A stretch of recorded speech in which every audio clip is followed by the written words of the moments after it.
Բարի լույս սիրելիներս։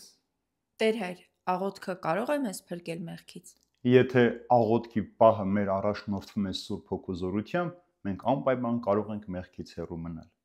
Սակայն մեր կյանքում կան քրիստոնյաներ, մարդիկ, ովքեր մնայուն կերպով եկեղեցի են գնում, ժամերգություններ են մասնակցում, աղոթների կամ պատարակներ ներկա լինում, սակայն մեղքի կյանք են ապրում։ Ինչու՞, որովհետև իրենք ներկա են, բայց մասնակից չեն։ Իրենց ներկայությունը չի բերում աղոթական մթնոլորտ եւ իրենք մասնակիցը չեն դառնում այդ աղոթքին, ինչը նշանակում է, որ քո այդ աղոթքի պահը պարզապես բառերով լցնելու հնարավորություն է, բայց ոչ երբեք Սուրբ Հոգու առաջնորդությամբ մաքրվել եւ սրբվել։ Ես օրինակը հաճախ տեսնում եմ մկրտության ժամանակ, եւ քահանան աղոթում է երեխայի մկրտության համար, նրա փրկության համար, քրիստոնյա դառնալու համար, սակայն ծնողները իրար հետ զրուցում են կամ նկարվում են եւ իրենք մասնակիցը չեն այդ արարողության։ Իսկ եթե մենք Սուրբ Հոգու առաջնորդությամբ չենք աղոթում, մենք չենք կարող մեղքից հեռու մնալ։ Բայց երբ որ մեր աղոթքը Սուրբ Հոգու առաջնորդությամբ ներկա եւ լեցուն է, մենք հավատքի կյանքի մեջ աճում ենք եւ աճած հավատքով հաղթում ենք մեղքին, ինչը նշանակում է, որ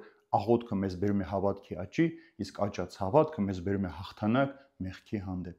Սակայն մենք կարող ենք երբեմն նաեւ հաճախել եկեղեցի, աճել հավատքի մեջ, բայց նաև պարտվել։ Ինչու սիրելին է, որովհետև երբեմն հավատքի մեջ աճած մարդը դառնում է ինքնահավան եւ ամբարտավան։ Սկսում է ինքն իրեն զանազանել ուրիշներից, որ ես ավելի շատ աղոթող եմ, պահեցող եմ, ավելի շատ եկեղեցի եմ գնում եւ նրանք, ովքեր քիչ են գալիս, սկսում են արհամարանքով լցվել։ Բարձ օրինակը տեսնենք պատմության մեջ շատ երևելի քրիստոնյաներ եղան, որ հավատքի մեջ շատ զորավոր աճ ունեցան, բայց հետո պարտվեցին։ Օրինակը տեսնենք, եթե մեկը բժշկության շնորհ է ստանում, ինքը կարող է Հիսուսին մեկին բժշկել, եւ ինքը եթե հավատքի մեջ խոնարհություն, հեզություն, ազնվություն, մաքրություն չունենա, ինքը հպարտանում է եւ կարծում է, որ դա իր մենաշնորհն է։ Կամ եթե մեկին տրված է լավ երգելու, լեզուներ իմանալու, խոսելու հնարավորություն, ինքը կարծում է, թե իր կարողություններն են, բայց սա Սուրբ Հոգու շնորհներն են։ Հավատքի մեջ աճելու հետ մեկտեղ մենք նաև պետք է Սուրբ Հոգու պտուղներ ունենանք՝ խոնարհություն, հեզություն,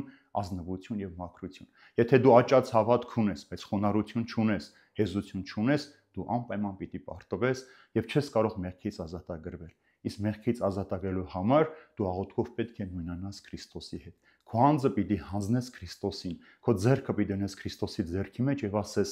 Տեր, դու առաջնորդիր ինձ։ Դու տար ինձ այն ճանապարհով, որ տանում է դեպի փրկություն։ Դու ինձ պաշտպանիր այն չարից, այն հպարտությունից, այն ամբարտավանությունից, որ կարող եմ ինքս ինձ վերագրել եւ պարտություն կրել։ Եվ վերջապես դու պիտի խնդրես Տիրոջը, որ Տերը քո ուղեկիցը լինի քո ամբողջ կյանքի ընթացքում, ոչ թե որոշակի հատվածի համար, այլ հատկապես երբ որ զգում ես, որ մեղքի կյանքը հաղթում է քեզ։ Եվ սա է մեծագույն խնդիրը մեր կյանքի մեջ, որ շատ հաճախ աղոթող մարդիկ ավելի շատ են բամբասում, ավելի շատ են չարախոսում, ավելի շատ են ուրիշների մեղքերով հետարքում, քան իրենց անձնական կյանքով։ Իսկ աղոթքը քեզ սովորեցնում է խոնարհությամբ իջնել քո հոգու